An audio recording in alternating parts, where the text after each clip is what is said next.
watching Time Warner Cable News New York 1 all evening. The Hebrew home in Riverdale is known these days for its programs and facilities for seniors, but as Bronxboro reporter Aaron Clark tells us, it has a history as a shelter for poor black children.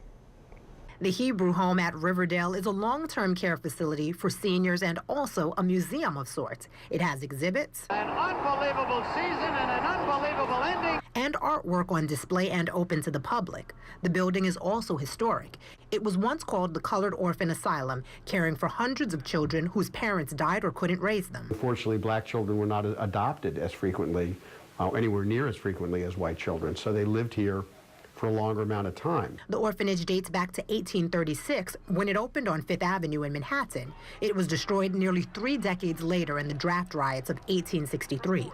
The rioters are attacking colored boarding houses, robbing them, and setting them on fire. The Colored Orphan Asylum continued to exist, and in the late 19th century and early 20th century, they moved to the Bronx. In 1903, the Quaker-run orphanage moved into a new home in what was then rural Riverdale.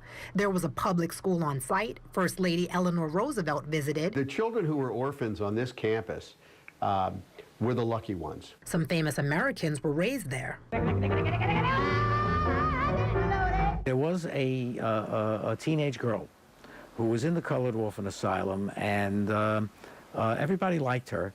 And she liked to sing. Many people know her just by her first name, Ella. During one of the reunions we sponsored, one of the women reminisced about being in the Glee Club with Ella Fitzgerald. Could you imagine singing in a Glee Club with Ella Fitzgerald? The orphanage later became Harlem Dowling Family and Children's Services, and in 1951, the Hebrew home at Riverdale took over the property. While the inside of the building has been changed, of course, to fit the needs of the Hebrew home, the outside of the building looks pretty much the same as it did decades ago.